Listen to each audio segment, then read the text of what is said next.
Bismillahirrahmanirrahim.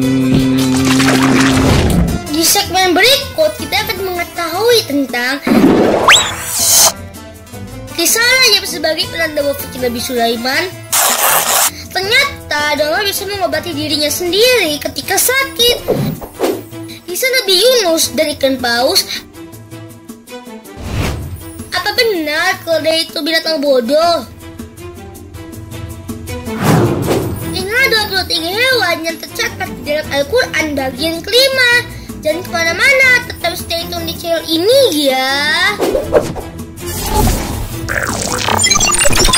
Ayo Kids tuh, channel hiburan dan pengetahuan untuk anak. Halo sahabat Kids, kembali channel hiburan dan pengetahuan untuk anak. Ayo Kids tuh.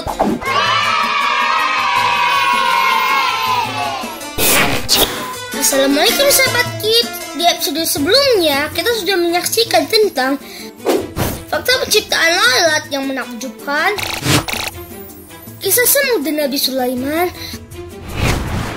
Ternyata di Indonesia masih ada burung hut-hut. Faktanya laba-laba bukan jenis serangga.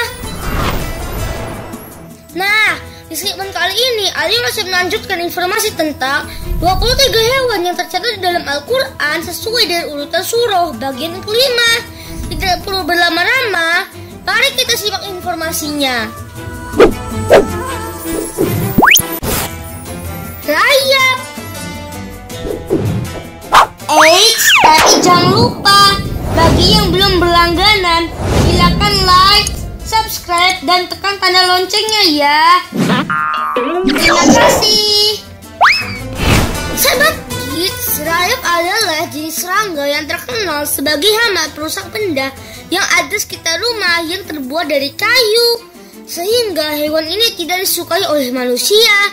Rayap disebutkan di dalam salah satu surah di Al-Quran, yaitu surah ke-34 Sabah ayat 14, yang artinya, maka ketika kami telah menetapkan kematian atasnya, Sulaiman, tidak ada yang menunjukkan kepada mereka kematiannya itu kecuali Rayap yang memakan tongkatnya. Maka ketika dia telah tersungkur, tahulah jin itu bahwa sekiranya mereka mengetahui yang dia, tentu mereka tidak tetap dalam siksa yang menghinakan.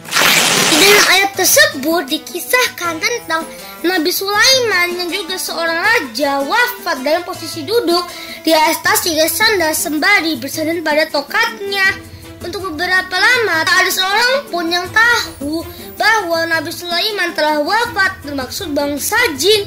Akibatnya para jin yang selama ini merasa terpaksa dan enggan bekerja untuk Nabi Sulaiman terus bekerja keras untuk melakukan tugas dan tanggung jawabnya.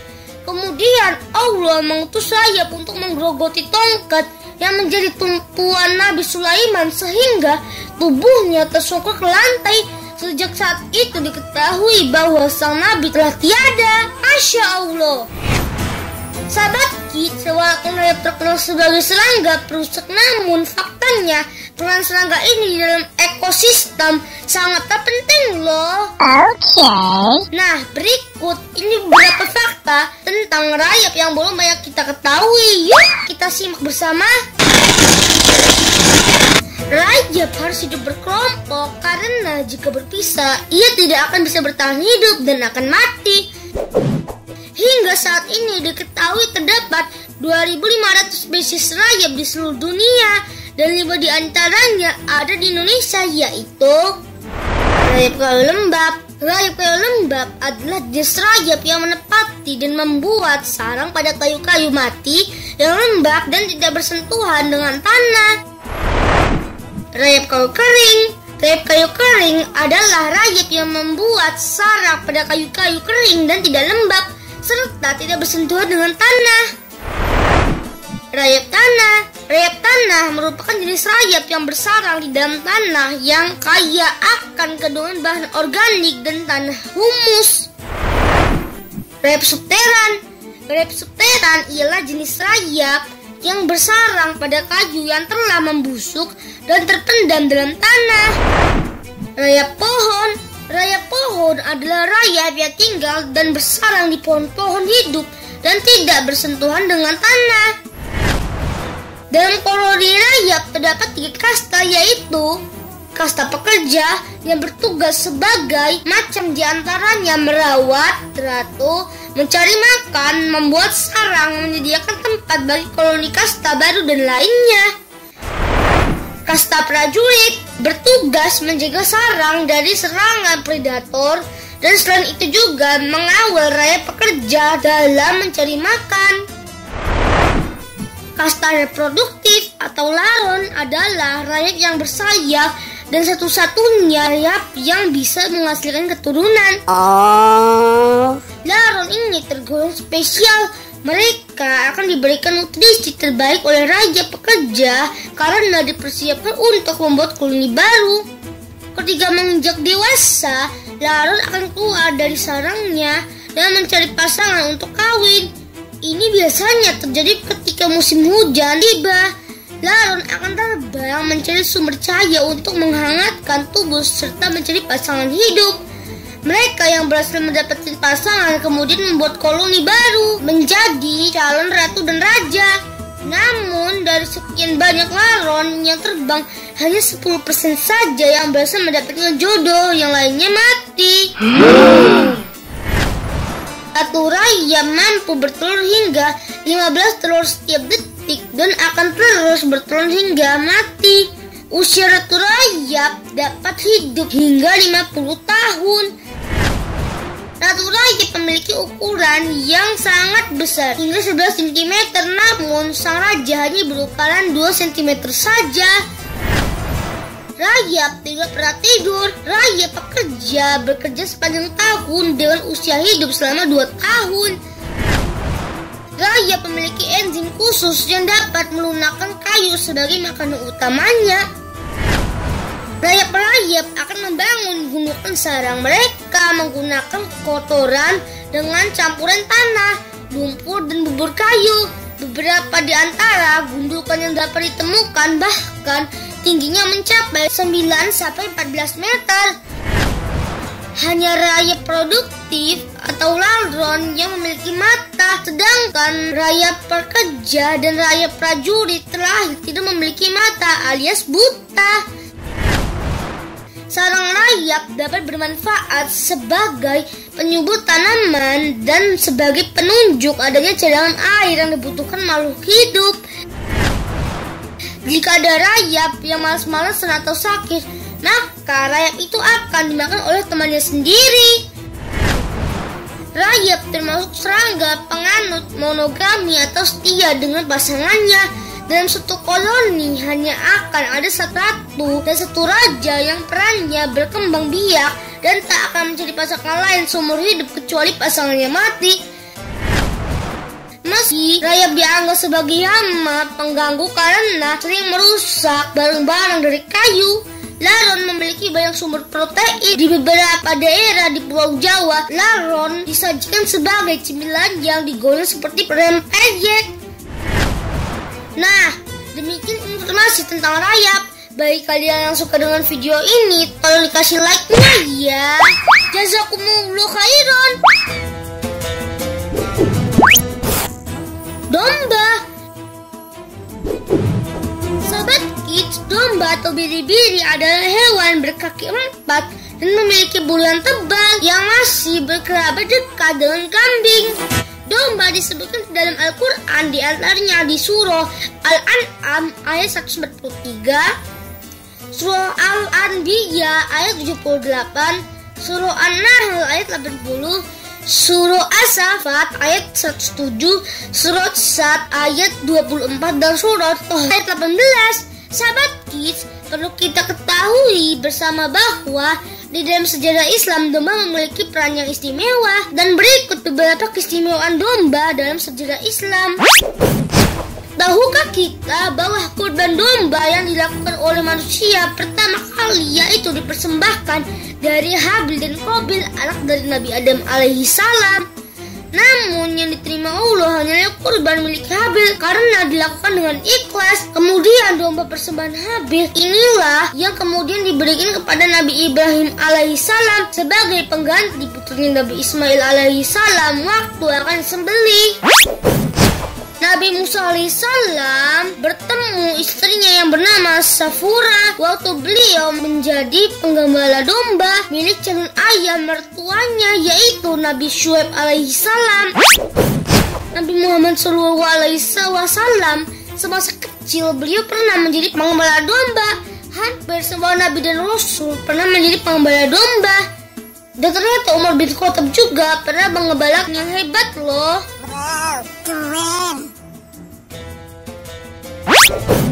Nah, demikian beberapa keistimewaan domba dalam sejarah Islam. Masya Allah, menakjubkan.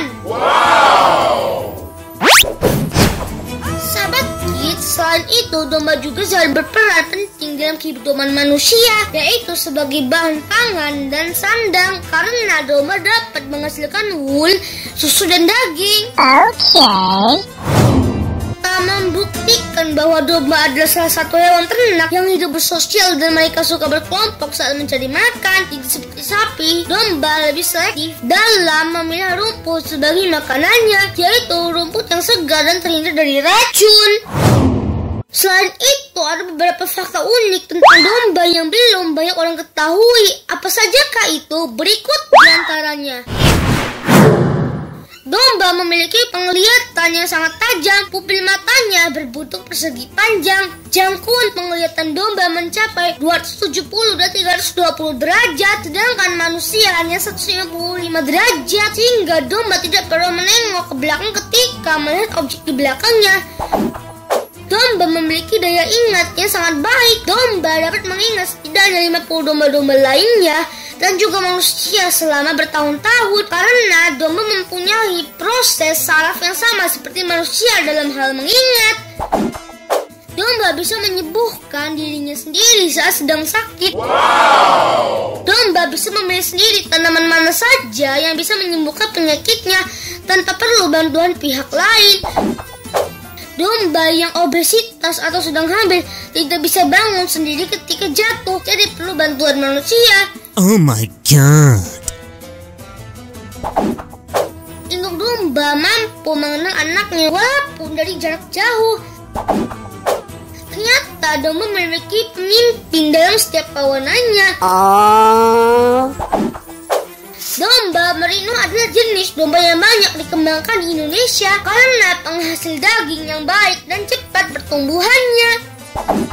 Dolly adalah domba hasil cloning pertama di dunia menggunakan sel domba dewasa. Seekor domba jenis Texel dari Inggris yang bernama Double Diamond adalah domba termahal di dunia. Harganya yaitu mencapai 7 miliar. Domba menggunakan otaknya untuk menghemat air. Domba dapat mengurangi kehilangan air dengan menggunakan sistem pertukaran panas di otak mereka untuk meningkatkan darah mereka. Domba memiliki kelenjar bau atau bau perengus yang tujuannya untuk menarik lawan jenis. Kelenjar bau domba terdapat pada kaki, sedangkan kambing terdapat pada tanduknya. Daging domba lebih sehat karena hanya mengandung 170 kalori. Selain itu, kadar lemak dan kolesterol lebih sedikit dibanding daging lainnya.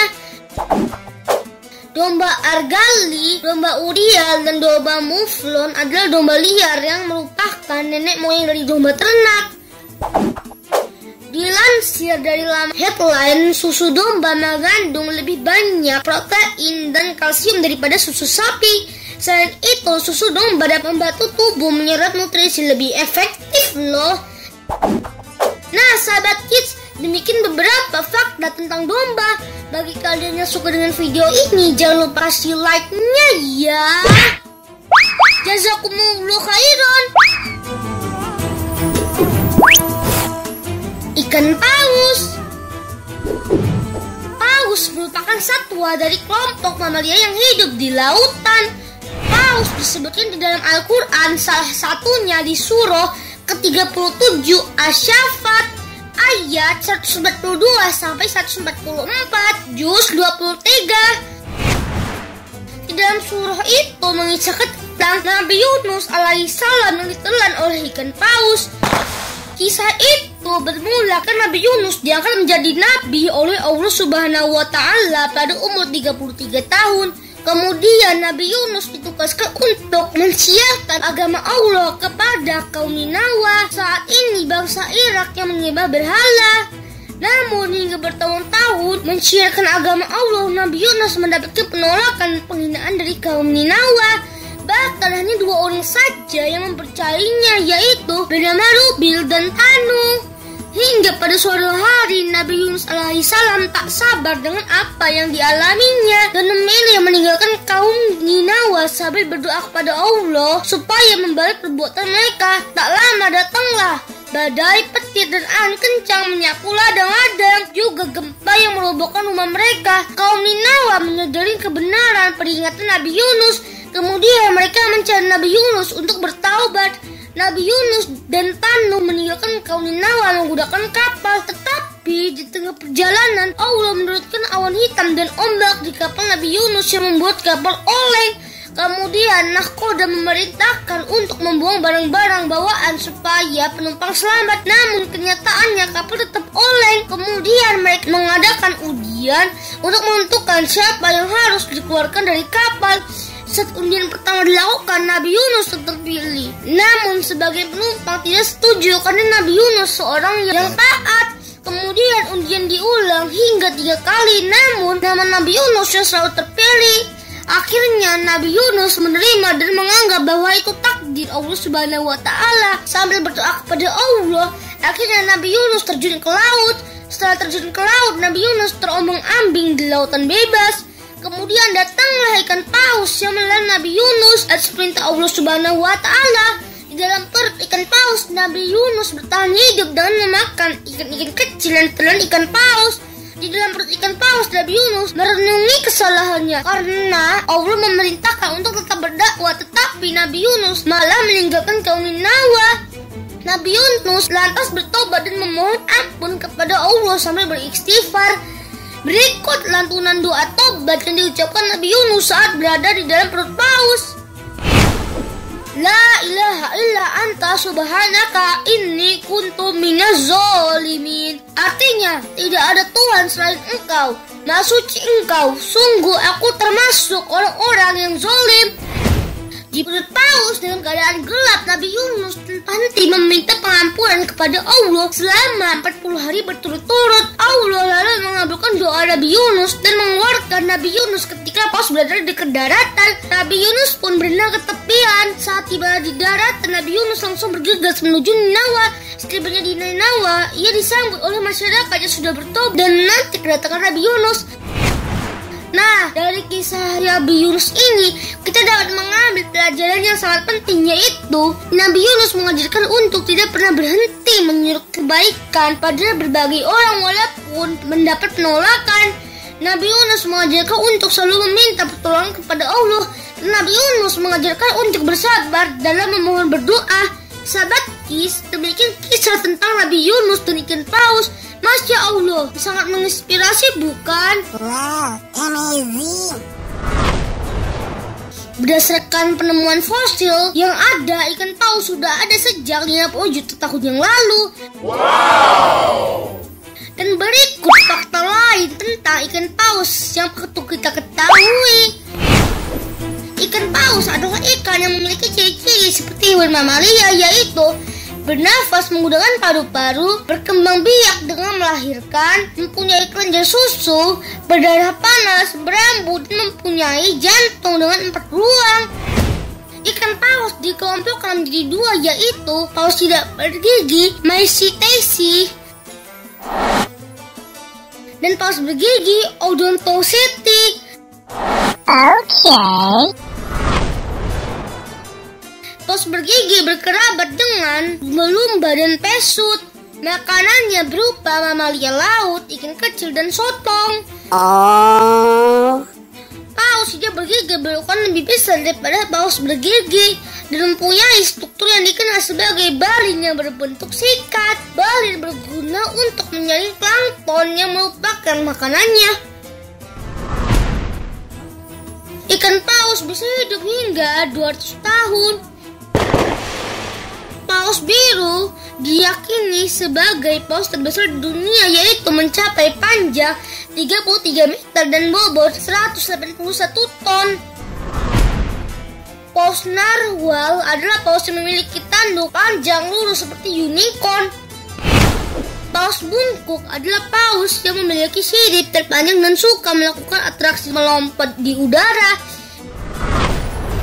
Paus pearl memiliki muntahan yang disebut dengan ambergris, adalah bahan dasar untuk membuat parfum dan kosmetik yang bernilai jual sangat mahal. Paus ikat Atlantik Utara adalah paus terlambat dalam berenang sehingga rawan untuk diburu, dan paus ini tergolong hewan langka. Paus beluga adalah jenis paus bergigi yang memiliki warna putih. Paus orca atau paus pembunuh ternyata bukan dari keluarga paus, tetapi masih dalam keluarga ikan lumba-lumba. Nah, demikian fakta tentang ikan paus. Jika kalian menyukai video ini, jangan lupa kasih like-nya ya. Jazakumullahu khairan.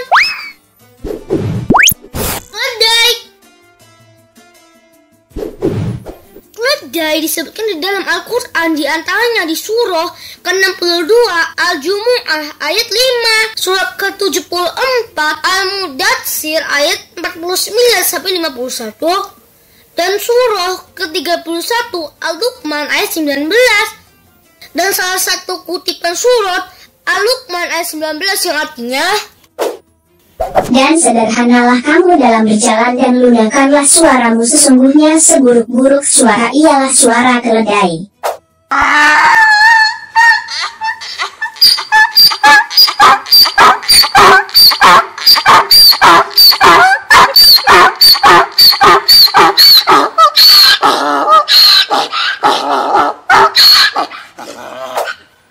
Sahabat Kids, apakah kalian tahu tentang sosok Luqman Al-Hakim? Luqman Al-Hakim adalah orang biasa yang bukan keturunan Nabi dan bukan siapa-siapa, tetapi namanya diabadikan oleh Allah Subhanahu wa Ta'ala menjadi nama surah di dalam Al-Quran, yaitu surah Al-Luqman.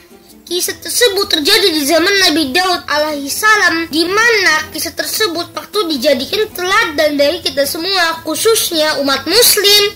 Suatu ketika Luqman bersama anaknya akan pergi ke pasar dengan menaiki seekor keledai. Lalu lewatlah keduanya di suatu kumpulan masyarakat. Mereka berkata, "Masya Allah Bapak, apa kamu gak kasihan? Masa keledai kecilnya begitu dinaiki 2 orang? Tidak ada rasa belas kasihan," kata mereka. Akhirnya anaknya disuruh turun.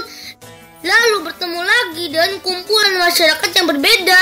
Mereka berkata, "Ya Allah, orang tua itu nggak tahu malu. Tega-teganya masa dia naik keledai, anaknya nuntun." Akhirnya Luqman pun turun dan gantian anaknya yang naik. Sesampainya di suatu kumpulan masyarakat, keduanya mendapat cercaan lagi. Masa anaknya yang muda dan kuat itu naik keledai sementara dia nuntun padahal sudah tua. Akhirnya keduanya memutuskan untuk turun dan menuntun keledai. Dan sama seperti sebelumnya, saat bertemu kumpulan masyarakat, mereka mengatakan Luqman dan putranya adalah orang yang bodoh karena tidak mengerti fungsi keledai.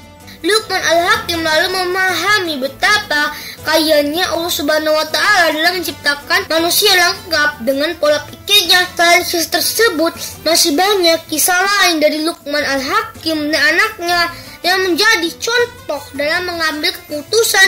Luqman juga mengajarkan nilai-nilai kebaikan kepada anaknya. Masya Allah. Wow. Sahabat Kids, keledai merupakan salah satu hewan membawa begitu banyak bermanfaat bagi kehidupan manusia dan sudah menemani manusia sejak 5.000 tahun yang lalu. Hewan tangguh ini dijadikan sebagai hewan pengangkut barang, pengajak tanah, penghasil susu, hingga penjaga ternak dan hewan terapi. Wow. Namun banyak beranggapan bahwa keledai dianggap sebagai hewan yang dungu dan keras kepala. Lantas apa benar kenyataan demikian? Yuk simak fakta menarik tentang keledai yang wajib kalian ketahui. Berikut informasinya. Keledai masih kerabat dekat dengan kuda dan nenek moyang keledai adalah keledai liar Afrika. Ternyata keledai dapat dikawin silang dengan kuda dan zebra. Hasil perkawinan silang antara keledai jantan dan kuda betina disebut bagal atau mule. Dan hasil perkawinan silang antara keledai betina dan kuda jantan disebut nagel atau hini. Perkawinan silang antara keledai dan zebra, zongkei. Di dalam sekumpulan keledai terdapat pemimpin yang tangguh yang biasa disebut Jack atau keledai jantan, dan keledai betina disebut Jenis atau Janet. Keledai memiliki daya ingat yang sangat kuat dibanding dengan kuda. Keledai mampu mengingat keledai lainnya dan tempat yang pernah mereka temui walaupun 25 tahun yang lalu. Keledai mampu menjadi hewan penjaga bagi kawanan kambing atau domba. Keledai memiliki telinga yang besar sehingga pendengarannya sangat tajam, yaitu mampu mendengar keledai lain dari jarak 60 mil walaupun di kondisi padang pasir. Wow, amazing. Jika hewan lain menggigit dengan gigi, tetapi keledai meraih makanannya menggunakan bibirnya lalu dikunyah dengan gigi serinya. Keledai tidak suka dengan hujan karena bulunya tidak tahan air dan menyebabkan gangguan kesehatan. Keledai suka berguling-guling di pasir untuk membersihkan tubuh sekaligus sebagai penanda suatu area dengan aroma badannya. Di seluruh dunia terdapat lebih dari 189 ras keledai dan di antaranya sangat populer, yaitu keledai mamut, keledai miniatur, keledai Greenoir, Dewberry, dan French Pointou. Keledai adalah hewan peliharaan yang setia, sama halnya dengan anjing loh. Keledai memiliki periode kehamilan yang cukup lama, yaitu 10-14 bulan. Kenehi adalah keledai terkecil di dunia yang hanya berukuran 63 cm saja. Wow! Romulus adalah keledai terbesar di dunia yang mencapai ukuran 1,7 meter. Keledai mempunyai rasa empati yang sangat tinggi dan akan bersedih jika melihat keledai lainnya mati.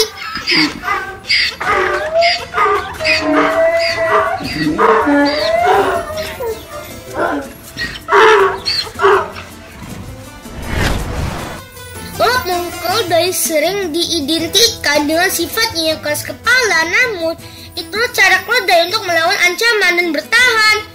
Para ahli fauna sepakat bahwa keledai adalah termasuk binatang yang cerdas. Nah, itulah fakta singkat mengenai keledai yang unik. Bagi kalian yang suka dengan video ini, kasih like-nya ya. Jazakumullah khairan. Sahabat Kids, demikian informasi tentang 23 hewan yang tercatat di dalam Al-Quran bagian kelima. Di segmen tadi, menurut kalian hewan apa yang membuat kalian takjub? Silakan tulis pendapat kalian di kolom komentar. Dan jika dirasa konten ini bermanfaat bagi kalian, silakan beritahu video ini ke teman-teman dengan cara share melalui media sosial kalian ya. Sahabat Kids, sekarang sudah tiba waktunya untuk mengakhiri segmen kali ini. Jangan lupa like, subscribe, dan aktifkan tanda lonceng supaya kalian bisa mendapatkan informasi video terbaru dari channel ini. Karena di channel ini banyak konten yang bermanfaat bagi sahabat semua. Sampai jumpa di video berikutnya. Thank you. Wassalamualaikum.